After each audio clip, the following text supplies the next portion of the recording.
Constellation by Amanda Brown for Astronomy 101. How to find Orion. First, it appeared in the ancient times. It is best found highest in the sky at midnight in the mid-December, but we can find it anywhere between the months of November and February in the sky. And you can see it from both hemispheres. Since we are in the northern hemisphere, we'll look to the southwest. However, if you're observing from the southern hemisphere, we can also see it in the northwest. The best latitude to see this constellation is between 85 degrees and negative 75 degrees. It has a right ascension of about 5 hours and a declination of 5 degrees. So if you're hanging out with the polar bears in the North Pole or the penguins in the South Pole, you won't be able to see Orion. You must first look for the belt to find the full constellation. Orion is on the celestial equator and is one of the most prominent and most recognized. It takes up about 594 square degrees.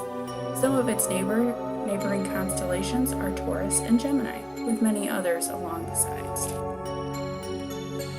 Now we move on to our 4 brightest stars. The first one is Rigel, the Beta, found in the hunter's left knee. Above are the statistics for the Rigel star. Next, we have Betelgeuse, an alpha star, on the right shoulder of the Orion constellation. We have Bellatrix on the left shoulder, which is a gamma star, and then Mikvaktok on the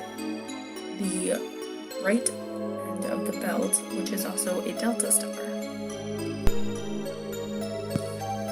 Next, we look at the deep space objects surrounding or inside of the Orion constellation. First, we find Orion Nebula, M42, a stellar nursery where new stars are being born, located in the Sword of Orion. Next, we have the Horsehead Nebula, Barnard 33, a stellar nursery in the night sky located in the Orion Molecular Cloud Complex. We also have the Rosetta Nebula, which is a large spherical of a giant molecular cloud and approximately has 2,500 young stars being born.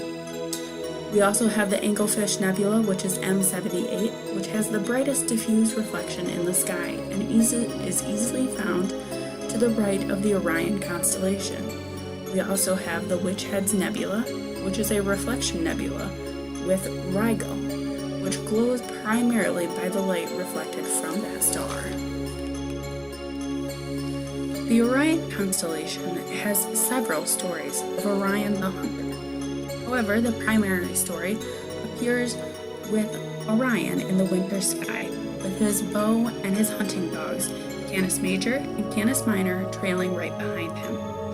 In Greek mythology, it tells us that Orion was a well and talented hunter, and he would rid the world of wild animals. However, this angered the earth goddess Gaia, and she sent a scorpion after Orion. Now, Orion tried to battle the scorpion, but quickly realized that to avoid the scorpion, he had to jump into the sea. Now, Apollo, who didn't like Orion, had tricked Artemis, and he showed Artemis a black object and claimed that it was an evil being. He dared Artemis to shoot the dark object with her bow and arrow.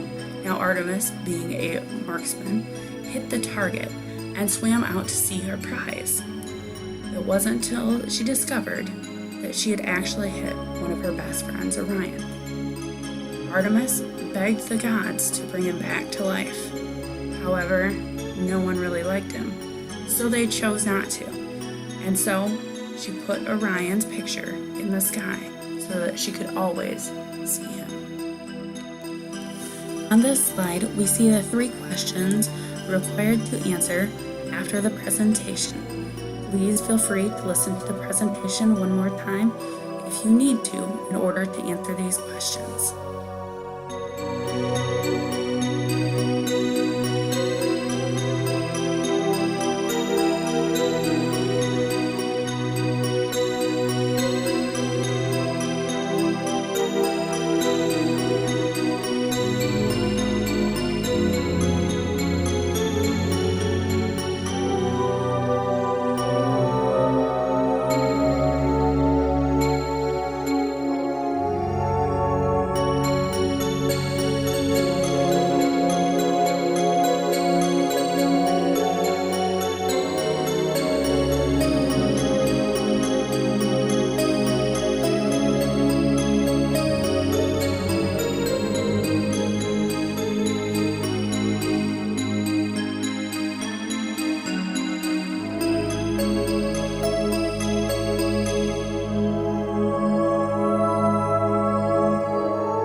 are the references that I used to find the information on the Orion Constellation.